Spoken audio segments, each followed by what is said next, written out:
Hello students, आज हम दोबारा से माइक्रोसॉफ्ट एक्सेल के अंदर कुछ 1 मार्क के क्वेश्चंस को डिस्कस करने जा रहे हैं।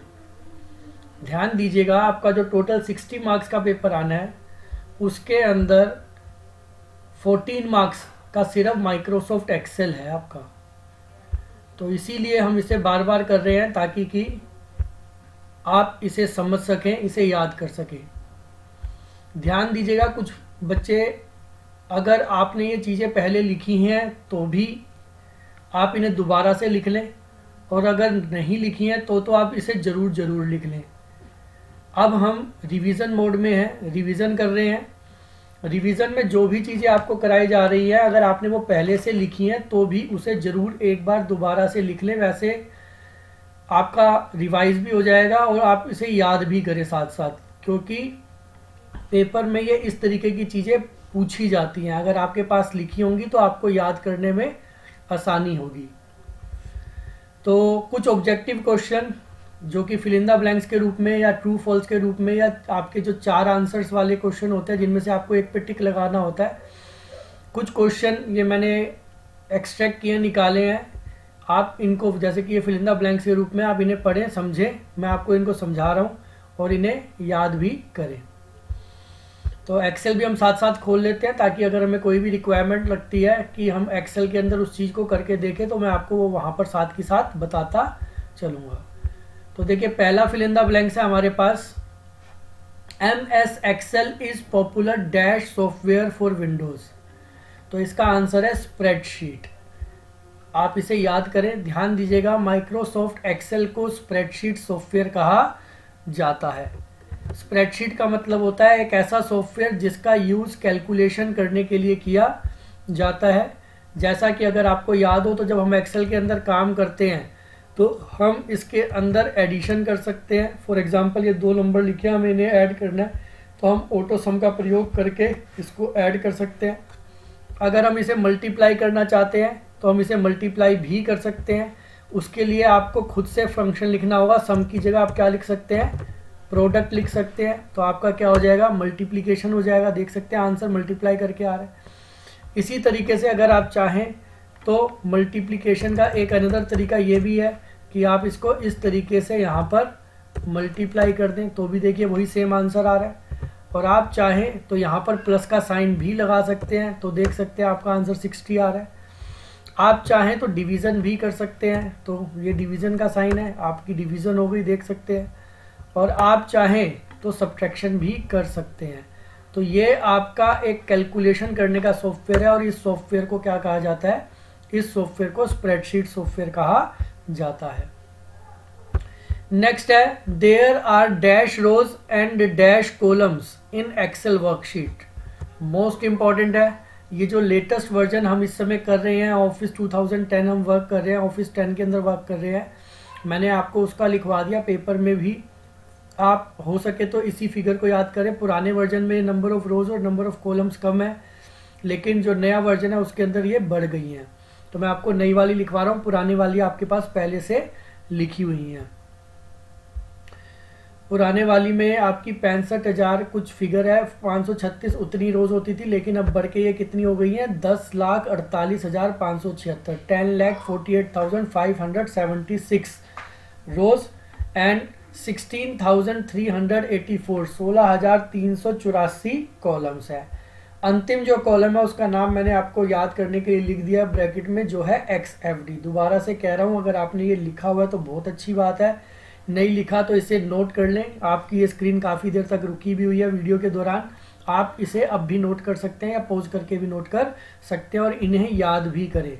तो देखिए, मैं आपको दिखाता हूँ इसके बारे में। ये देखिए, ये कहलाती है रोज, रो नंबर 1, 2, 3। अगर हम अंतिम रो पे जाना चाहते हैं तो ऐसा करने के लिए कंट्रोल के साथ डाउन एरो का की दबाना पड़ता है। तो ये देखिए, ये अंतिम हमारी रो आ गई है, लास्ट रो है, इसके आगे कुछ भी नहीं है। तो इसका जो नंबर है दैट इज़ 10,48,576, जो कि मैंने आपको बताया है। एंड इसी तरीके से अगर हम रोज देखना, कॉलम्स देखना चाहें तो कंट्रोल के साथ राइट एरो की दबानी पड़ती है। अब आप देखें तो यहाँ पर जो एड्रेस लिखा आ रहा है, ये लास्ट कॉलम है हमारा जिसका नाम है XFD। तो ये अंतिम कॉलम है। आप देख सकते हैं यहाँ पर अंतिम सेल का एड्रेस लिखा आ रहा है XFD जो कि कॉलम का नाम है, और 10,48,576 जो कि रो का नंबर है। इन दोनों के कॉम्बिनेशन से ही हमारा सेल का एड्रेस बनता है। तो ये लास्ट सेल का एड्रेस है। अगर आपका पेपर में पूछ लिया जाए तो आप लिख सकते हैं XFD 10,48,576 is the address of the last cell on a sheet. ये एक सिंगल शीट के ऊपर अंतिम हमारा जो सेल का है वो एड्रेस है। कंट्रोल लेफ्ट एरो की से दोबारा आप फर्स्ट कॉलम में और कंट्रोल अप एरो की से दोबारा फर्स्ट रो में वापसी आ सकते हैं, जैसा कि हम आ गए। और आप देख सकते हैं यहाँ पर आपका दोबारा से फर्स्ट सेल का एड्रेस लिखा आ गया A1। तो ये जो मैंने आपको फिगर्स लिखवाई हैं that is 10,48,576 these are the number of rows, जैसा कि मैंने आपको दिखा दिया है। And XFD is the address of last column. अगर हम उन्हें काउंट करते हैं, देखिए होता कैसे है ये, आप चाहें तो मैं दिखा भी देता हूँ आपको। यहाँ पर देखिए A से लेके ये पहले Z तक जाएगा, Z के बाद जो नेक्स्ट कॉलम होगा उसका एड्रेस हो जाता है AA AB AC। इस तरीके से AZ तक जाएगा, इसी तरीके से फिर हो जाएगा BA BB BC BD, और इस तरीके से बढ़ते बढ़ते ये आखिरी जो हमारा कॉलम है वो जाता है XFD तक। और अगर हम इसकी काउंटिंग करें तो टोटल हमारे जो कॉलम बनते हैं डेट इज 16,384। तो ये टोटल नंबर ऑफ कॉलम्स हैं, इतने कॉलम्स हमारे पास उपलब्ध होते हैं। तो आप इस फिगर को याद कर लें, पेपर में पूछी जा सकती है। Next, the intersection of row and column is called dash. तो देखिए ये जो हमारी एक्सेल की शीट है इसके अंदर ये एक कॉलम हो गया, इसी तरीके से ये एक रो हो गई। इन दोनों के आपस में कटने से ये बॉक्स बनता है, और इस बॉक्स को ही क्या कहा जाता है, सेल कहा जाता है। तो यही आंसर है। अगर आपसे पूछा जाए व्हाट इज सेल तो आप ये डेफिनेशन लिख सकते हैं, the intersection of row and column is called cell. तो इसे भी आप याद कर लें। Next, a dash is a rectangular area on a worksheet with grids of rows and column. क्या चीज है जो आपकी रेक्टेंगुलर एरिया कहलाती है? Dash is a range of rectangular area on a worksheet with grid of rows and column. तो आपकी जो है रेक्टेंगुलर एरिया को हम क्या कहते हैं, रेंज कहते हैं। Rectangular area on worksheet with grid of rows and column का मतलब ये है, देखिए मैं दिखाता हूं आपको। अगर मैं इस तरीके से ये एक सेल सेलेक्ट कर रहा हूं तो नोटिस कीजिए इसकी शेप क्या है, रेक्टेंगल है। अगर मैं इसको इस तरीके से सेलेक्ट करता हूं तो अब भी शेप क्या है, रेक्टेंगल है, लेकिन ये मल्टीपल सेल्स हो गए। अगर मैं इसको इस तरीके से सेलेक्ट करता हूँ आगे की ओर तो आप देखेंगे इसकी शेप क्या है, रेक्टेंगल है, और ये भी मल्टीपल सेल है। और अगर हम चाहें तो इस तरीके से भी सिलेक्शन कर सकते हैं जिसमें रोज और कॉलम दोनों हो गए, तो इसी को ग्रिड बोला गया है। तो grid of rows and column, एक तरीके से ये जाल बन गया, ग्रिड बन गई है। तो इस पर्टिकुलर को चाहे हम एक सिंगल सेल कह लें, चाहे मल्टीपल कॉलम्स कह लें, चाहे मल्टीपल रोज कह लें। ये जैसे कि हम देख पा रहे हैं कि नीचे की ओर है हमारे पास, तो ये हमारे पास क्या आ जाती है, मल्टीपल रोज हो गई। और अगर चाहें तो रोज एंड कॉलम बोथ, इसे रेंज कहा जाता है। जैसे कि जब हम फंक्शन यूज़ करते हैं ऑटोसम, तो ये जो हमारा ब्रैकेट में लिखा आता है यहाँ पर, ये देखिए अगर मैं इस फंक्शन को यूज़ कर रहा हूँ, आंसर करता हूँ यहाँ पर, तो जो ये हमारे पास बीच में लिखा आ रहा है ब्लू कलर का D4:D5, तो ये भी एक रेंज है। यहाँ पे सिर्फ 2 सेल है, आप सेल बढ़ा भी सकते हैं। यहाँ पर आप D10 कर देंगे तो वो D10 तक की आपकी वैल्यू जो है वो ऐड कर देगा। अभी हमारे पास है नहीं क्योंकि वैल्यूज, इसलिए एरर दे रहा है। और प्लस में हमने इस सेल को भी ऐड कर लिया जिसके अंदर हमारा आंसर आना है, इसलिए इसको ये एरर बता रहा है। तो इस तरीके से ये जो ब्लू कलर के अंदर हमारा फंक्शन के बीच में जानकारी लिखी आती है, इसको क्या कहा जाता है, इसे रेंज कहा जाता है। तो ये मल्टीपल सेल्स के द्वारा बनती है। तो इसी को यहाँ पे बोला गया rectangular area on a worksheet. Next है, Excel worksheet are given dash extension. Excel की वर्कशीट की एक्सटेंशन क्या है? तो इसका आंसर है .xlsx। ध्यान दीजिए ये आपकी एक्सटेंशन है। मैं दिखाऊं आपको कि जब हम फाइल पे जाके सेव एज कमांड देते हैं तो कंप्यूटर हमारी फाइल को ऑटोमेटिकली सेव करता है, सेव एज टाइप। ये देखिए यहाँ पर लिखा आ रहा है एक्सेल वर्कबुक, इसमें बहुत सारे ऑप्शंस हैं, हम किसी और पे भी जा सकते हैं। यहाँ पे एक्सटेंशन तो आपको नहीं दिखाई देगी, लेकिन जिस फॉर्मेट में वो उसे सेव करता है, जैसे कि यहाँ लिखा आ रहा है एक्सेल वर्कबुक, तो इसकी ऑटोमेटिक जो एक्सटेंशन होती है, जो इसका नाम होता है, उसी को एक्सटेंशन बोलते हैं। वो एक्सटेंशन होती है .xlsx। तो जो न्यू वर्जन है उसके अंदर ये एक्स लगा हुआ है, पुराने वर्जन में ये एक्स नहीं होता था, सिर्फ .xls होता था। लेकिन अब जो है आपका ऑफिस 7 या ऑफिस 10 के अंदर जो एक्सटेंशन है वो चेंज होके क्या हो गई है, .xlsx हो गई है। पहले सिर्फ XLS थी, अब XLSX कहलाती है extension. Next most important, usually paper में पूछा गया है, in MS Excel formula start with dash sign, तो आंसर है इक्वल। आपने नोटिस भी किया होगा, अभी हमने कुछ देर पहले कुछ कैलकुलेशंस की थी, तो उसके अंदर हम जो भी कोई फॉर्मूला लगाते हैं, अगर मैं ऑटो सम का भी यूज़ करता हूँ तो भी इक्वल टू के साइन से देखिए चालू होता है। तो ये साइन है इक्वल टू का, जिसकी सहायता से हम कोई भी कैलकुलेशन कर सकते हैं। अगर ये साइन नहीं लगा हुआ तो कैलकुलेशन नहीं होगी। अगर हम फ्यूचर में भी देखते हैं तो इक्वल टू दिखाता है। तो हर फॉर्मूला या हर फंक्शन जो है वो इक्वल टू के साइन से ही चालू होता है। नेक्स्ट है chart. A chart is a graphical representation of worksheet data. आप जो यहाँ पर काम करते हैं, हम लोगों ने विभिन्न तरह के टेबल वगैरह बनाई थी, पीछे आपको मैंने वीडियोस भेजी उसके बारे में। तो अगर आपके पास कोई टेबल बनी हुई है और आप उसको ग्राफिकली रिप्रेजेंट करना चाहते हैं, दिखाना चाहते हैं, तो ऐसा करने के लिए आप किसका यूज़ कर सकते हैं, आप इंसर्ट के अंदर जाके चार्ट ऑप्शन है, लेकिन उसके लिए आपको क्या करना पड़ेगा, डाटा को सेलेक्ट करना होगा। मान लीजिए मैं एक सिंपल छोटा सा चार्ट आपके लिए बना देता हूँ। ये मेरे पास 3 फिगर्स है, मैं इस पर चार्ट बनाना चाहता हूँ। तो ये देखिए, ये चार्ट ऑप्शन है, इंसर्ट टैब, चार्ट ग्रुप, और इसके अंदर कॉलम्स मान लीजिए हमने ले लिया, सिंपल टाइप ले लेते हैं। तो ये इसका इस तरीके का चार्ट बना के शो कर रहा है। तो ये आपका चार्ट कहलाता है। इस तरीके से आप चाहें तो किसी भी जो जानकारी आपने लिखी हुई है टेबुलर वे में, उसका चार्ट बनाया जा सकता है। तो इसी को कहते हैं ग्राफिकल रिप्रेजेंटेशन। तो graphical representation is known as chart. Next, the address of the cell at 10th column and 5th row is dash.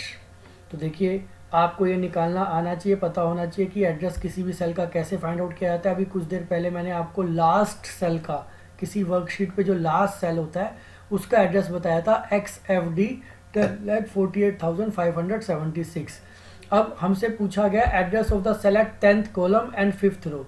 तो ध्यान दीजिएगा, जब हम एक्सेल शीट पे जाते हैं तो रो तो नंबर वही सेम रहता है, 1 2 3 रहता है। अब 10th कॉलम पूछा गया है, तो 10th कॉलम के लिए हमें क्या करना होगा, ये नंबर 1 कॉलम हो गया जिसका नाम A है। इसी तरीके से 2 3 4 5 6 7 8 9 10, ये 10th कॉलम है जिसका नाम क्या आ रहा है हमारे सामने, J। तो बट ऑब्वियस है, ये मैं इस चार्ट को हटा देता हूँ ताकि हम उस पर्टिकुलर सेल पे भी जाकर एक बार देख सकें। तो ये देखिए, मैंने चार्ट डिलीट कर दिया। अब J कॉलम पे 5th रो, ये वाली 5th रो है हमारी, इस सेल का एड्रेस पूछा गया है। और सेल एड्रेस आपको कहाँ दिखाई देता है, देख सकते हैं यहाँ पे नेम बॉक्स में नज़र आ रहा है। तो ये आपका J5 सेल है, यहाँ पर इसका एड्रेस क्या है, J5। वहाँ पे पेपर में जब ये क्वेश्चन आएगा तो आपको कंप्यूटर तो मिलेगा नहीं, तो आप खुद से काउंट कर सकते हो। आप काउंटिंग करना स्टार्ट करें A से। A जो है आपका पहला कॉलम हो गया, इसी तरह B दूसरा, C तीसरा। तो 10th कॉलम पे जो अल्फ़ाबेट आ रहा है आपको वो लिखना है। तो हमारे केस में जो अल्फ़ाबेट आ रहा है वो क्या आ रहा है, J आ रहा है, और रो तो सेम ही रहती है, 5th रो बोलेगी तो एज इट इज़ लिखना है। तो J5 is the address of the cell which having the 10th column and 5th row, जिसका 10वां कॉलम और 5वीं रो है, उस पर्टिकुलर सेल का जो एड्रेस होगा वो क्या होगा, J5 होगा। नेक्स्ट आ जाते हैं, the built in routine for performing calculations are called dash. तो ध्यान दीजिएगा, जैसा अभी हमने कुछ देर पहले देखा था, हम अपने यहाँ पे जो कैलकुलेशन करते हैं उसका अलग अलग तरीके हो सकते हैं। हम चाहें तो प्लस का साइन बीच में भी यूज़ कर सकते हैं, हम चाहें तो जैसे हमने ये किया हुआ है, इसके अंदर हमने फंक्शन का नाम यूज़ किया हुआ है इजिकल टू सम, हम इसे भी यूज़ कर सकते हैं। तो ये जो है इजिकल टू सम, ये बिल्ट इन है, पहले से लिखा हुआ है एक्सेल के अंदर। हमने इसके अंदर देखो कहीं जमा का चिन्ह यूज़ नहीं किया, फिर भी जब हम इसका यूज़ करते हैं तो हमारा एडिशन हो जा रहा है। डेट मीन्स आंसर हमारे पास 60 आ रहा है। तो ऐसा क्यों हो पा रहा है, क्योंकि ये पहले से लिखा हुआ है। तो ये बिल्ट इन रूटीन्स कहलाते हैं, जो पहले से लिखे हैं, जैसे सम हो गया, प्रोडक्ट हो गया, मैक्स हो गया, मिन हो गया। तो इनको कहा जाता है बिल्ट इन रूटीन्स या फंक्शंस। तो इन्हें फंक्शन कहा जाता है। तो यही पूछा गया, built in routines for performing calculations are called as dash. तो आंसर इज फंक्शन। जो पहले से लिखे हमारे कैलकुलेशंस के लिए, करने के लिए जो जानकारी लिखी हुई है, उसे क्या कहा जाता है, उन्हें फंक्शन कहा जाता है। तो ये जो सम है या फिर प्रोडक्ट है, इस मैक्स है, मिन है, काउंट है, ये जितने भी नाम आप यूज़ करते हैं कैलकुलेशन करने के लिए, इन्हें फंक्शन कहा जाता है। नेक्स्ट आ जाते हैं, the types of entries possible in a worksheet are dash dash and dash. जो हम एक्सेल के अंदर काम करते हैं उसके अंदर कितनी तरीके की जानकारी लिखी जा सकती है। तो 3 तरीके की जानकारी है जो हम एक्सेल के अंदर लिख सकते हैं। देखिए मैं बताता हूँ आपको। फर्स्ट ऑफ ऑल तो देखिए ये जो हमने लिखा है ये कहलाते हैं नंबर, संख्याएं। आप देख सकते हैं एफ के आगे लिखा आ रहा है, ये संख्याएं हमारी जिन्हें नंबर्स कहा जाता है। दूसरा, हम इसके अंदर नाम लिख सकते हैं, जैसे मैंने यहाँ पे लिख दिया, मान लीजिए अमित, सुमित, इस तरीके से नाम लिख रहे हैं, तो ये टेक्स्ट कहलाता है। और तीसरा, ये जो हमने यहाँ पे किया हुआ है जिसके द्वारा हमने एडिशन किया है, ये हमारा फंक्शन कहलाता है। तो ये सम D4 D5 जो हमने लिखा है ये फंक्शन, या चाहे तो इसकी बजाय हम ऐसे भी लिख सकते थे जैसा हमने पहले भी कुछ देर पहले किया था। तो देखिए मैं इसको करके दिखाता हूँ आपको। मैंने सिर्फ इसको इस तरीके से चेंज कर दिया, यहाँ प्लस का साइन लगा दिया और ये सम फंक्शन हटा दिया। ब्रैकेट हमारी मर्जी है, लगाएं या ना लगाएं, हटाना चाहते हैं तो हटाए भी जा सकते हैं। तो ये देखिए तो भी 60 आ रहा है। तो ये जो चीज़ हमने अब लिखी है इसे फॉर्मूला कहा जाता है। तो 3 चीज़ें लिखी जा सकती है, आइदर नंबर और टेक्स्ट और फॉर्मूला या फंक्शन, जो भी आप चाहें। तो आप देख सकते हैं इसके अंदर आंसर आपका यही है, टेक्स्ट लिखा जा सकता है, नंबर लिखा जा सकता है या फॉर्मूला लिखा जा सकता है। नेक्स्ट है function in Excel consist of function name and dash. हमें दोबारा फंक्शन का यूज़ करके देखना पड़ेगा। देखिए मैं इसको 2 मिनट के फटाफट डिलीट कर देता हूँ और दोबारा ऑटो सम ही यूज़ कर लेते हैं, वो भी एक फंक्शन ही है हमारे पास जो दिखाता है। तो नोटिस कीजिए ये जो है ये हमारा एक फंक्शन है सम। सम का मतलब जोड़ना, ऐड करना। तो is equal to sum, bracket के अंदर लिखा आ रहा है D4:D5।